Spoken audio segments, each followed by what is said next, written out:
होगी रोज खटर पटर, बातें भी चटर पटर, घर घर की खबर खबर, हंसी ठिठोली की है अंगड़ाई।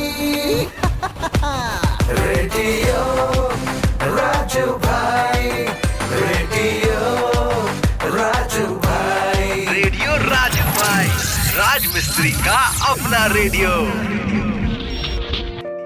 नमस्कार दोस्तों, मैं हूँ राजू भाई और आ चुका हूँ लेकर आप सभी का फेवरेट प्रोग्राम रेडियो राजू भाई, राज मिस्त्री का अपना radio, powered by UltraTech cement, देश का नंबर 1 सीमेंट। तो दोस्तों शुरू करते हैं आज का प्रोग्राम और सबसे पहले मैं आपको बताने वाला हूँ आज का विचार। तो आज का विचार कहता है, कोई कितना भी कड़वा बोले अपने आप को शांत रखें, क्योंकि धूप कितनी भी तेज क्यों ना हो वो समंदर को नहीं सुखा सकती। दोस्तों खुद को शांत रखिए और जीवन आपका बहुत सुखमय होगा। चलते हैं दिल की बात की ओर, जहां मैं आपको यही बताने वाला हूं कि जीवन को सरल और खुशहाल कैसे बनाएं, क्योंकि ये चीज जानना बहुत जरूरी है और जानने के बाद उसे अमल करना उतना ही जरूरी है। क्या आपने कभी सोचा है कि आप कैसे खुश रह सकते हैं? यह सच है कि कोई भी हर समय खुश नहीं रह सकता, लेकिन खुशी रहने की कोशिश करना संभव है। आप अपनी दिनचर्या में कुछ बदलाव कर खुद को और अपने आसपास के लोगों को भी खुश रख सकते हैं। मुस्कुराने के लिए मौके का इंतजार मत कीजिए।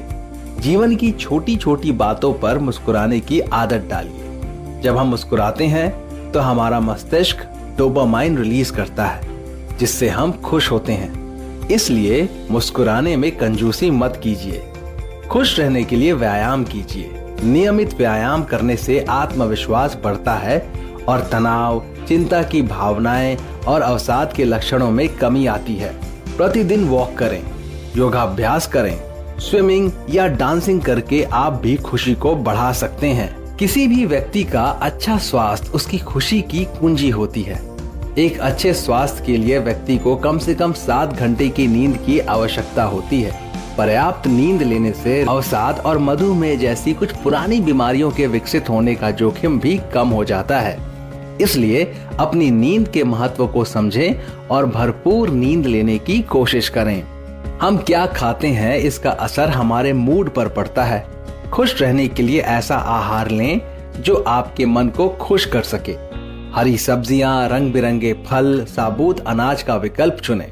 संतुलित भोजन आपके शरीर में फील गुड हार्मोन रिलीज करते हैं, जो आपको अच्छा महसूस करा सकते हैं। आभार व्यक्त करें। अपने जीवन में किसी भी अच्छी चीज के लिए आभार व्यक्त करना सीखें। सुबह सोकर उठने से लेकर रात को बिस्तर पर जाने तक अपने आसपास की हर चीज, हर सुविधा, हर उपलब्धि के लिए आभार व्यक्त कीजिए।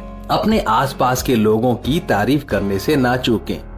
यह तारीफ उनकी शारीरिक सुंदरता से लेकर उनके काम में पारंगत होने तक को लेकर हो सकती है।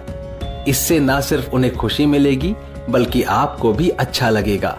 यदि आपको तनाव महसूस होता है या अधिक थकान लगती है तो गहरी सांसें लेने का अभ्यास करें। धीमी और गहरी सांस लेने से तनाव को कम करने में मदद मिलती है। सुख और दुख दोनों के संतुलन का नाम ही जीवन है। इसलिए सुखों के साथ दुखों को सहने की भी आदत डालें। सुख में खुशी हो तो दुख का भी इजहार करें। अप्रसन्नता की भावना को स्वीकार करें। हमें हर दिन किसी न किसी तनाव से दो चार होना पड़ता है। ऐसे में जीवन को सरल बनाए रखने के लिए तनाव का सामना करने की आदत डालनी चाहिए। तनाव के आगे हथियार मत डालें, बल्कि उसे सीधे संबोधित करने का प्रयास करें। दूसरों से अपनी तुलना करने से बचें। अपनी तुलना दूसरों से करके आप असंतोष, कम आत्मसम्मान और अवसाद का अनुभव कर सकते हैं। यह आपकी आंतरिक शांति और खुशी के लिए आवश्यक है। सप्ताह में एक बार घर या कमरे का हिस्सा साफ सुथरा करें। उदाहरण के तौर पर अपनी अलमारी, मेज की दराज इत्यादि को साफ करें। ऐसा करके आप मन में शांति का अनुभव करेंगे। हम सभी एक सामाजिक प्राणी हैं। समाज में मिलने जुलने से आप खुद को हल्का महसूस कर सकते हैं। जानकार मानते हैं कि सामाजिक संबंध हमें खुश कर सकते हैं। ऐसे में अपने दोस्तों से मिलने का समय निकालें। सप्ताह में एक दिन समय निकालकर आगामी हफ्ते के लिए योजना बनाएं। ऐसा करने से आप बिना किसी परेशानी के अपने सारे काम समय से निपटा सकेंगे। इससे आपका जीवन आसान होगा और आप प्रसन्न रह सकेंगे।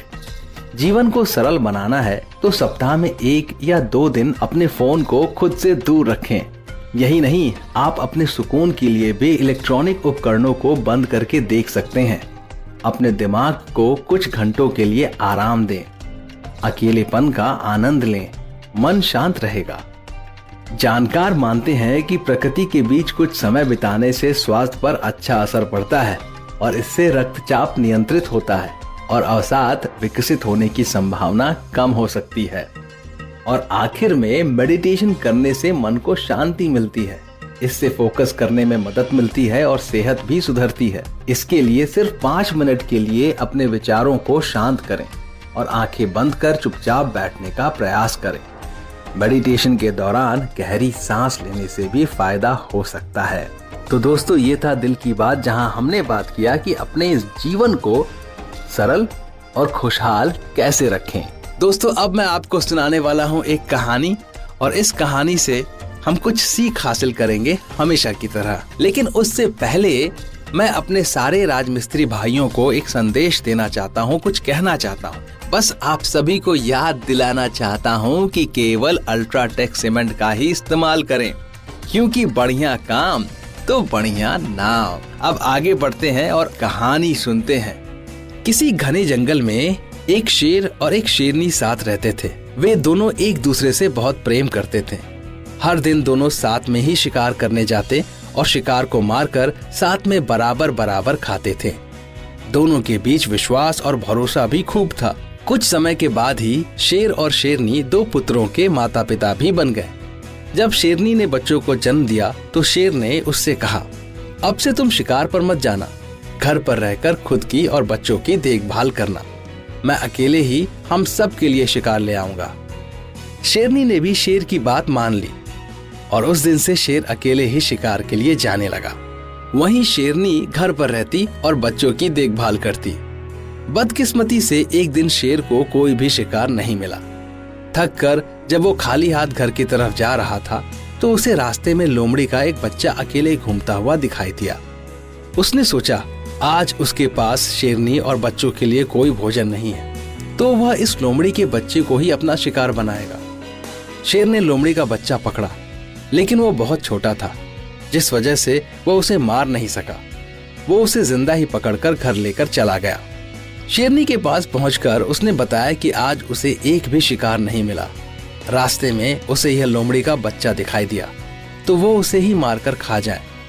शेर की बातें सुनकर शेरनी ने कहा, जब तुम इस बच्चे को नहीं मार पाए तो मैं कैसे इसे मार सकती हूँ? मैं इसे नहीं खा सकती। इसे भी मैं अपने दोनों बच्चों की तरह पाल पोस कर बड़ा करूंगी और यह अब से हमारा तीसरा पुत्र होगा। उसी दिन से शेरनी और शेर लोमड़ी के बेटे को भी अपने पुत्रों की तरह प्यार करने लगे। वह भी शेर के परिवार के साथ बहुत खुश था। उन्हीं के साथ खेलता कूदता और बड़ा होने लगा। तीनों ही बच्चों को लगता था कि वो सारे ही शेर के हैं। जब वो तीनों कुछ और बड़े हुए तो खेलने के लिए जंगल में जाने लगे। एक दिन उन्होंने वहाँ पर एक हाथी को देखा। शेर के दोनों बच्चे उस हाथी के पीछे शिकार के लिए लग गए। वहीं लोमड़ी का बच्चा डर के मारे उन्हें ऐसा करने से मना कर रहा था, लेकिन शेर के दोनों बच्चों ने लोमड़ी के बच्चे की बात नहीं मानी और हाथी के पीछे लगे रहे और लोमड़ी का बच्चा वापस घर शेरनी माँ के पास आ गया। कुछ देर बाद जब शेरनी के दोनों बच्चे भी वापस आए तो उन्होंने जंगल वाली बात अपनी माँ को बताई। उन्होंने बताया कि वह हाथी के पीछे गए, लेकिन उनका तीसरा भाई डरकर घर वापस भाग गया। इसे सुनकर लोमड़ी का बच्चा गुस्सा हो गया। उसने गुस्से में कहा कि तुम दोनों जो खुद को बहादुर बता रहे हो, मैं तुम दोनों को पटककर जमीन पर गिरा सकता हूँ। लोमड़ी के बच्चे की बात सुनकर शेरनी ने उसे समझाया कि उसे अपने भाइयों से इस तरह बात नहीं करनी चाहिए। उसके भाई झूठ नहीं बोल रहे, बल्कि वो दोनों सच ही बता रहे हैं। शेरनी की बात लोमड़ी के बच्चे को अच्छी नहीं लगी। गुस्से में उसने कहा, तो क्या आपको भी लगता है कि मैं डरपोक हूँ और हाथी को देखकर डर गया था? लोमड़ी के बच्चे की इस बात को सुनकर शेरनी उसे अकेले में ले गई और फिर उसे लोमड़ी होने का सच बताया। हमने तुम्हें भी अपने दोनों बच्चों की तरह ही बड़ा किया है, उन्हीं के साथ तुम्हारी भी परवरिश की है। लेकिन तुम लोमड़ी वंश के हो और अपने वंश के कारण ही तुम हाथी जैसे बड़े जानवर को देखकर डर गए और घर वापस भाग आए।